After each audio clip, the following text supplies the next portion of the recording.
There are no dump stations at Red Rock, so while I was on my way to Valley of Fire, I stopped and dumped my tanks in the city.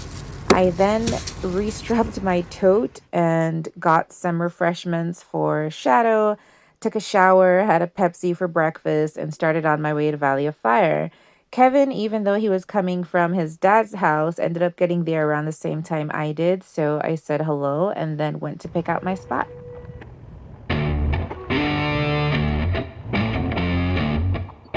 I parked on the left side first and it wasn't level, so I switched sides.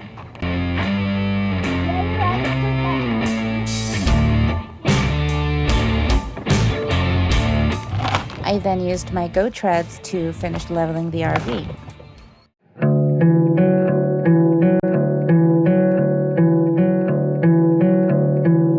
The first thing I did once I got settled was to check the distance from Valley of Fire to my doctor's appointment in Utah.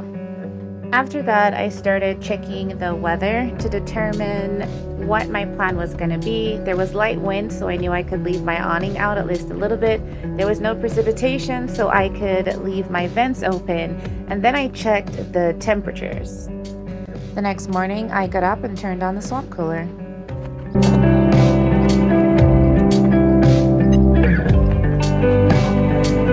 I hadn't detached the truck from the RV the day before, so while the swamp cooler was lowering the temperatures inside the RV so I could leave Shadow inside while I was in Utah, I had to come outside and start detaching.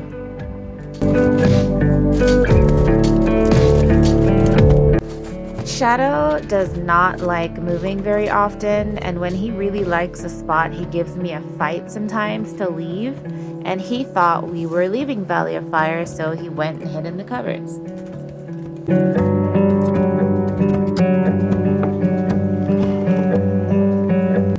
Naturally, the next thing I had to do was ensure Shadow had nice, cool water while I was gone. So I gave him filtered water from the fridge and I added a few cubes of ice.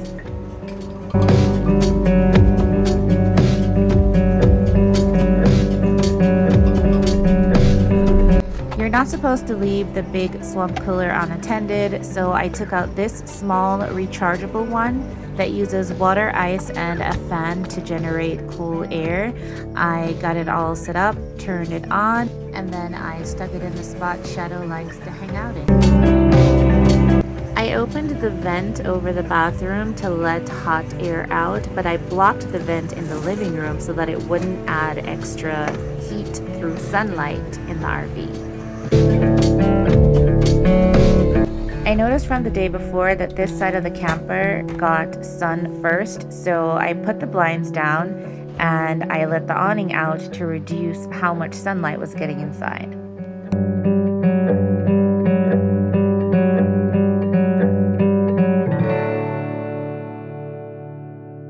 With my heat safety preparations in place, my next goal was to get in and out of Utah as quickly as possible so that I could get back to Shadow because it was basically a 4-hour round trip. While I was there, this guy was in front of me with a very interesting truck.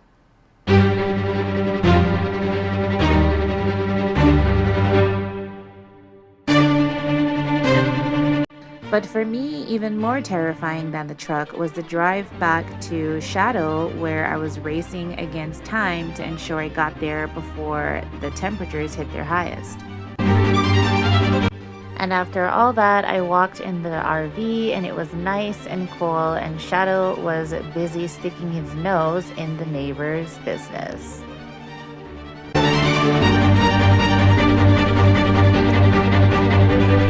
Next week, I'll talk about some of the RV troubles I had at Valley of Fire, including it getting so windy that I had to move the RV and it knocked over and broke my solar panel.